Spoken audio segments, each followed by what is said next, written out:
Good afternoon. Many thanks for your waiting. And I'm Edward Liu, who is the principal representative of the International Chamber of Shipping, China Liaison office. I'm very pleased to be invited to give today's speech on the topic COVID-19 pandemic and its implication on crew change and global supply chain. I'm very grateful for the invitation by Hong Kong Energy, Mining and Commodities Association, together with the Silk Road Economic Development Research Center, to have this opportunity to share my views in this topic. Before I start, I'd like to briefly introduce the International Chamber of Shipping, ICS, and its China Liaison office. We are the principal global trade association for ship owners and operators in the world, concerned with all regulatory, operational, and legal issues, as well as employment affairs that may affect international shipping. Our membership comprises the world's national ship owners association from Asia, Europe, and the Americas, including the Hong Kong Ship Owners Association. And also the Asia Ship Owners Association is our regional partner. In November last year, the SS established its first ever office in Hong Kong, the China Liaison office, and I was very privileged to be the first principal representative of this office. The establishment of this office actually reflects the great importance which the SS is attached to maintain good relationship with the Chinese government and also other major stakeholders of the Chinese shipping industry, in particular the China Ship Owner Association. In view of the critical role that China now plays throughout the maritime sector, choosing Hong Kong as the venue of the SS China Liaison office also presents our aim and ambition of helping to shape the future of shipping. Very briefly myself, that my name again is Edward Liu, and I'm a qualified solicitor in England and Wales, and also a lawyer in China. And I'm a legal director of Dickinson, Hong Kong, and my specialized practicing area is commercial dispute resolution. I'm now moving on to today's topic. As a background, actually, everyone who is living in Hong Kong appreciate that we are now suffering the third wave of COVID-19 outbreak. And in fact, before the third wave, Hong Kong has seen a very flattened curve of COVID-19 infection with no or only a few cases from mid-April to mid-June. And because of this good situation, upon the persuasion by the relevant local shipping organizations, the Hong Kong government decided in early June to relax the requirement on the crew change so as to facilitate the crew change. And therefore, there was no restriction for crew change in local waters, I mean Hong Kong, including those without cargo operations. Essentially, all crew members were exempted from the compulsory 14-day quarantine requirement. Having said that, actually, different to what the people thought, rightly or wrongly actually, their movements were technically restricted to only their ships and their accommodation in Hong Kong, but there was no strict monitoring to ensure compliance, of course. So according to the Marine Department of Hong Kong, about 10,000 sea crew members have been granted quarantine exemption to date. And when, unfortunately, that when the third wave of COVID-19 outbreak started from mid-July, different parties have been blaming the easing of crew change restriction for the fresh outbreak. My view is, today's presentation, one of the purpose and the first part of the presentation is to explain why crew change are so important, not only to the global trade, but also to Hong Kong.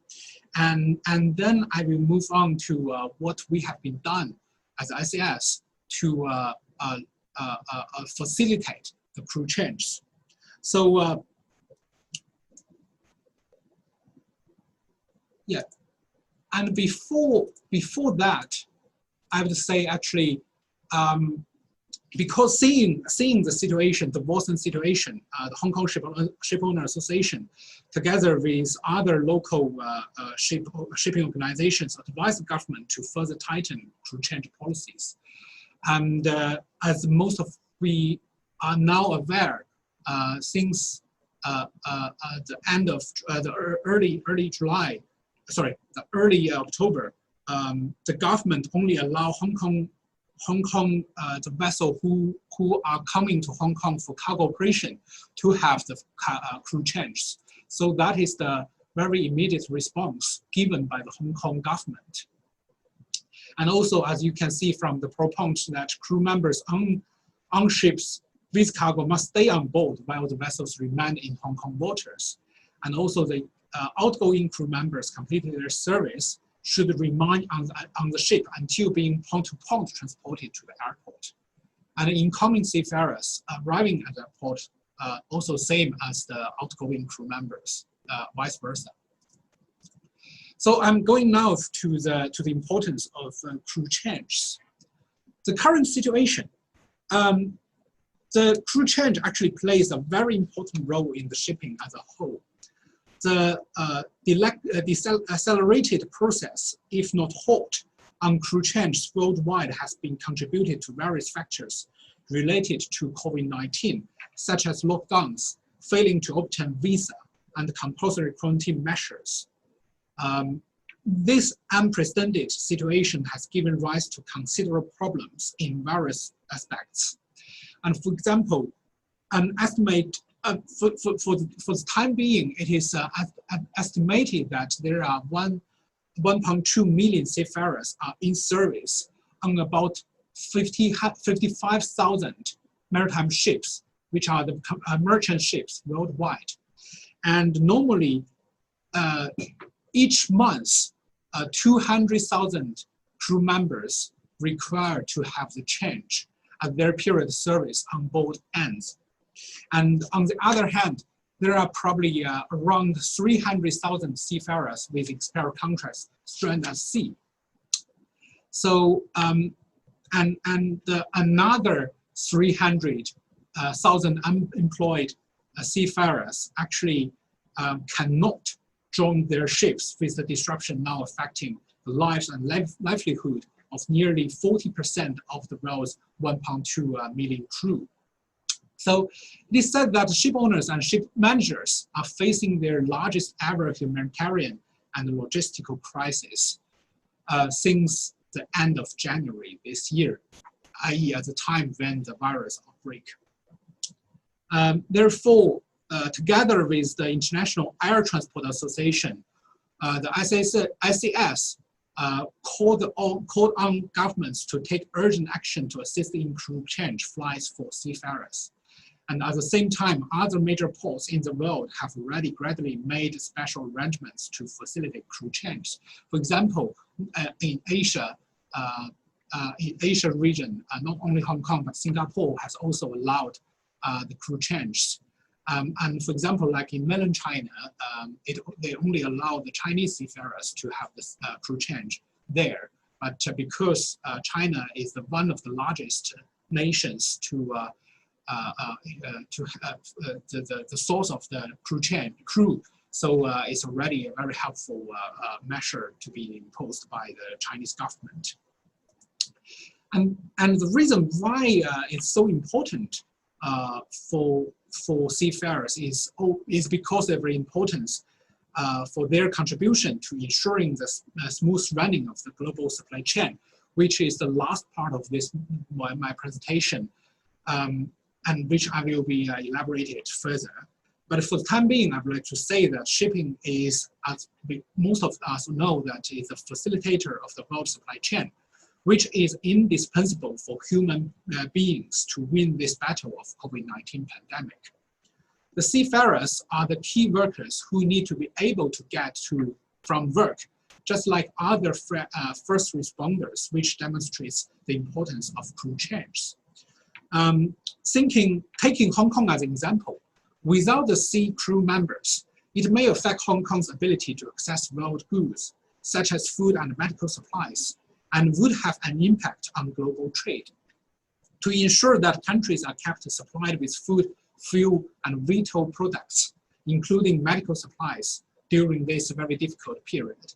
Many of these seafarers have extended their contracts again and again since January again.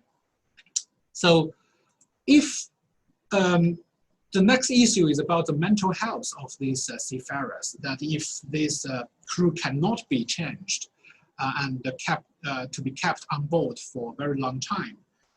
From a survey, about 25% of the interviewed seafarers have been at sea for 10 months or even longer, and there is no end in sight and no idea when they will get home. Being on board for too long affects the crew's mental and emotional health of the crew negatively, and it requires efforts to solve the problem. So in fact, the plight of depressed, anxious, and exhausted seafarers remains one of the most distressing of all the pandemic tragedies for its sheer scale, longevity, and invisibility. According to the latest survey issued by the Seafarers Happiness Index, there was an increased fatigue from prolonged service on board vessels, stress from living under fear of coronavirus contraction, and their wish of getting home to their families. So the fatigue may cause consequential problems such as putting the ships at risk of not being operated safely, as most of us know that the crew members, one of their paramount duty is to ensure the safety of navigation.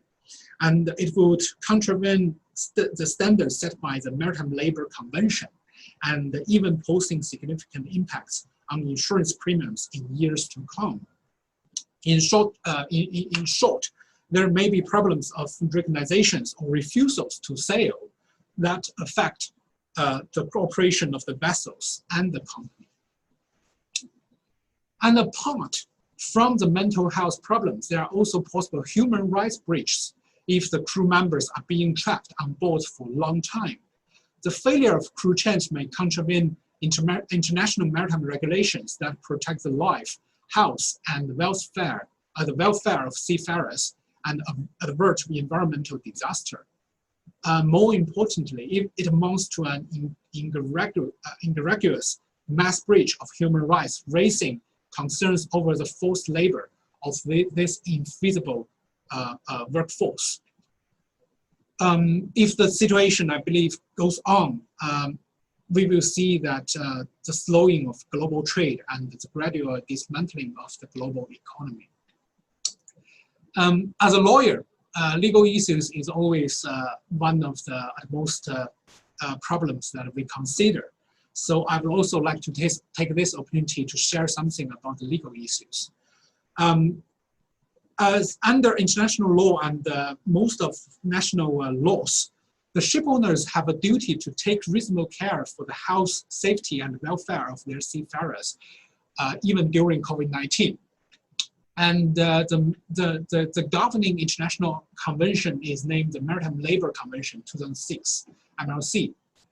And under this convention, seafarers must be kept informed about the reasons why they are required to stay on board, and the Seafarers Employment Agreement, SEA, must remain in force until repatriation. If any of the seafarers' employment agreements have expired, then they must be extended or new one issued on the same terms and conditions. The convention also sets out the minimum working and living rights for seafarers, as mentioned above in the slide about the mental health. The convention also requires ship owners to provide assistance and support if a crew member suffers sickness during their employment, which begins when the crew member commences their duty and ends when they are repatriated. This is also an obligation on the ship's captain to notify the Port Health Authority at the next port of call if there's a suspected COVID-19 case, and they should be able to assist with medical assistance for an EU seafarer.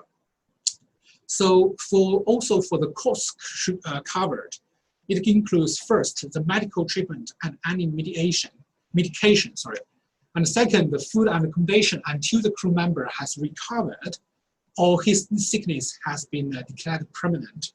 And third, the full wage while the crew member remains on board or until they are repatriated. This includes any situation where a crew member is isolated on or off the ship, or where a crew member has left the vessel but has not been able to secure transport home. So when the seafarer has been repatriated, they are entitled to wages as detailed in national law or regulations, or as provided for in collective bargaining agreements until they have recovered. And now I move to the second part of this presentation, talking about our, i.e. the International Chamber of Shipping's, what we have done in the past few months to facilitate crew change. First of all, in February 2020, this is also one of my proud that I successfully managed our President and Secretary General to respectively wrote letters to the China Shipowner Association, to their President and the Executive Vice President, to show our support and sympathy to the Chinese shipping community during this devastating coronavirus outbreak. And both their President and Vice President wrote the reply letter on the next day. And in their letters, they both said that they would like to collaborate with the SAS to minimize the negative impact of pandemic on shipping industry. And after all, in the past few months, that the SAS have been working very closely with the Chinese relevant authorities and the shipping organizations, including the China Shipowner Association, on various issues to facilitate crew change to maintain the global supply chain. And in addition to that, we have issued 3 guidance to ship owners and the shipping industry in January, March, and May. I will not elaborate each of them, but for most of this guidance is issued with the purpose to our membership to take steps that limit the spread of COVID-19 by following the WHO recommendations, and then to state certain measures to be taken so as to ensure that we can sustain the global supply chain and also minimize the possibility of spread of COVID-19 from the vessel. And on top of the 3 guidance that I'd like to mention is we also assisted the International Maritime Organization in issuing the recommended framework of protocols for ensuring safe ship, crew change, and travel during the COVID-19 pandemic, which is commonly known as the 12-step plan. The plan was issued to 174 member states of the IMO, assisting governments to put in place coordinated procedures to facilitate the safe movement of seafarers, providing them with a roadmap to free seafarers from the COVID-19 lockdown and allow appropriate exemptions from them to join or leave ships. And we were also calling ship companies and masters to fill in the crew change report form for every successful or unsuccessful crew change attempted during the COVID-19 pandemic, so as to encourage government to implement the 12-step protocols. And we have also issued joint open letters to different parties, for example, to the G20 leaders when they have that meeting in May. And also, we have also organized the Heroes at Sea Shout-Out initiative to encourage all vessels across the world sounding their horns to remind government to the plight and sacrifice of those seafarers. And to the last part of my presentation today is the global supply chain problems caused by COVID-19. Very briefly, there are 3 issues that I'd like to mention. The most prominent problem is supply shocks around the world, which is caused by large-scale production suspension across the world and the logistics disruptions. First, the production suspension as many important manufacturing hubs are put under lockdown or in mandatory quarantine.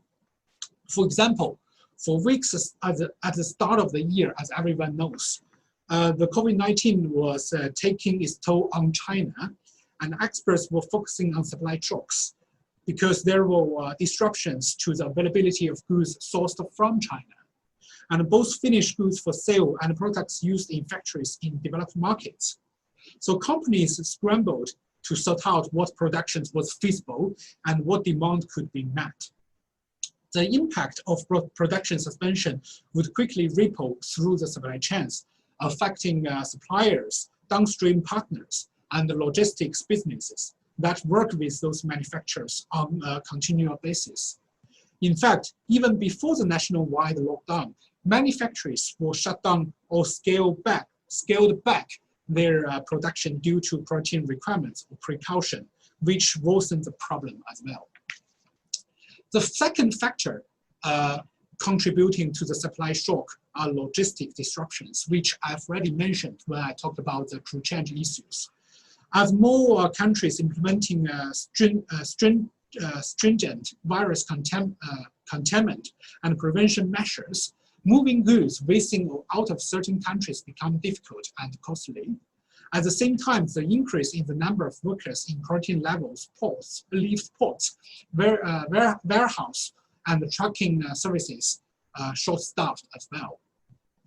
And for example, in Europe, the logistics in quite a number of months have seen a slowdown in the turnaround speed of containers, which in turn will lead to container shortage in Asia and Africa and America, so also causing the supply shock. Last but not least, there are demand shocks around the world as well. As the pandemic crisis deepened and nations have begun institutioning lockdowns, supply chains have been experiencing something completely new. Systematic demand shocks, where people are stocking up on consumer staples to comply with restrictions on movements, in some cases buying months' worth of goods in a single day. Just for example, the most talked about example, toilet paper, that ironically, usually to go to example of perfectly forecast product, since the end consumption is usually rather stable. At the same time, the global economic recession and the slump in global demand are disrupting the demand as well. And they are going to weigh more heavily on supply chain stakeholders than the temporary production shutdown as well. So due to large scale shop closures and low consumer spending on goods, except food and necessities, many fashion retailers, popular e-commerce sites, and even luxury brands we have seen recently, especially in Hong Kong as well, have been busy cutting their previously planned production orders or postponing product shipments.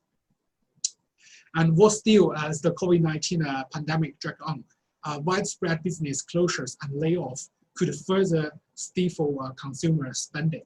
The problem could continue if the COVID-19 pandemic cannot be resolved in the short term, so that we can only encourage most of the governments and the stakeholders in the global trade to ensure as long as possible that the supply chain can be maintained during this very difficult time. That is the end of my presentation today. And my contact details can be obtained from the association, and I'm very welcome to receive any inquiries at the end of this presentation anytime. Thank you very much indeed. Thank you.